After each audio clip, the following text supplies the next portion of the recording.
Professor चरण सिंह, जो digital security की बात है और प्रोफेसर संतोष मेहरोत्रा ने अभी रेज किया, ये काफी महत्वपूर्ण मुद्दा है।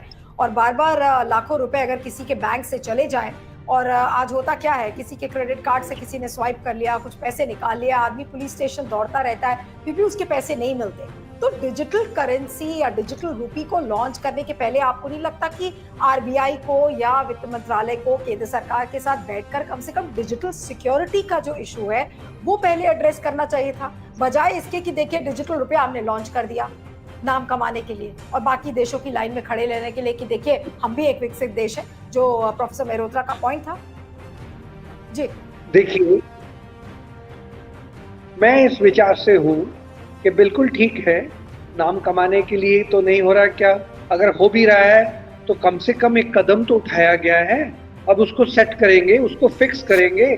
अगर पहला कदम ही ना उठाए, सोचते रहें, डरते रहें, तो फिर कैसे आगे बढ़ेंगे। और उसी टाइम पे थोड़ा विचार करिए, जब कमोडिटी मनी था, उस शंख चलते थे, अगर कोई कहता कि मैं सोने का सिक्का निकाल दूंगा तो एकदम दिवाला निकल जाएगा, सोने का सिक्का नहीं निकालना है।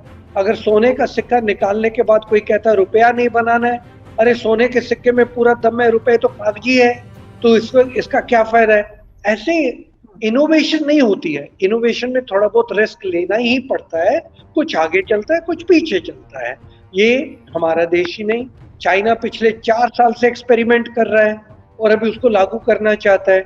हमने भी जो कदम उठाया है सिर्फ अभी होलसेल सेगमेंट में उठाया है, जो वित्तीय संस्थाएं आपस में हो रहा है, अभी रिटेल में नहीं किया है, फिर भी पायलट बेसिस पे कर रहे हैं। तो रिस्क असेसमेंट चल रहा है एंड लर्निंग बाय डूइंग कई बार होती है। कैश चलेगा ही चलेगा, साथ में तो डिजिटल भी चलेगा। अब बात आ गई, क्या डिजिटल फुल प्रूफ है? क्या डिजिटल में फायर वॉल्स इतनी स्ट्रांग है कि डिजिटल में फ्रॉड ही नहीं होगा? अब देखिए, क्रेडिट कार्ड कई दशकों से चल रहा है। अमेरिका जैसे शहर में भी क्रेडिट कार्ड में फ्रॉड हो जाता है, हमारे देश में भी हो जाता है।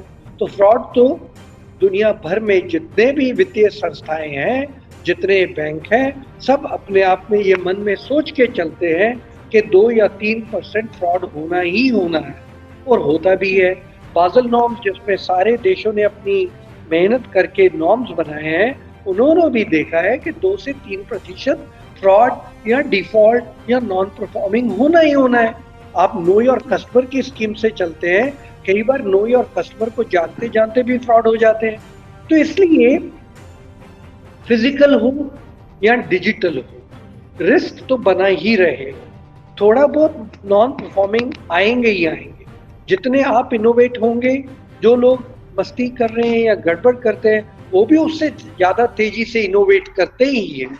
जो सिचुएशंस इस तरीके की आती हैं कि जो फ्रॉड्स हो जाते हैं, ज्यादातर रेगुलेटर उनके पीछे होता है, फ्रॉडस्टर आगे चल रहा होता है। तो ठीक है, उसमें रिस्क और जोखिम थोड़ा बहुत लेना ही पड़ेगा। उसी तरीके इनोवेशंस होंगे।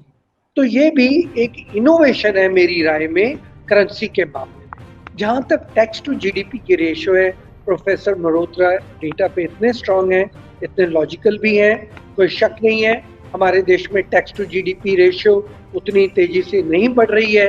पर आप अगर लेटेस्ट डेटा जीएसटी का देखें तो 1.5 ट्रिलियन पे पहुंच गया कलेक्शन एक महीने के अंदर अंदर, जो एक टाइम पे 1 लाख से ऊपर नहीं आता था। जो पिछले 2-4 साल में इकॉनमी पूरी दुनिया की सफर की है।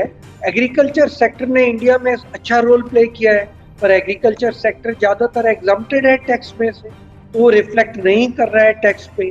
तो टैक्स टू जीडीपी रेशियो में कई चीजें जाती हैं, उनमें एक चीज होती है कि ट्रैक हो रहा है या नहीं हो रहा है। ट्रैक होना शुरू हो गया, जहां जहां और भी कमियां हैं उनको एक एक करके निपटना पड़ेगा। तो मेरी राय में डिजिटल करेंसी एक कदम आगे है। बाकी के जो उसके साथ रिलेटेड इश्यूज हैं उनको हमें फिक्स करना ही करना है और करेंगे भी।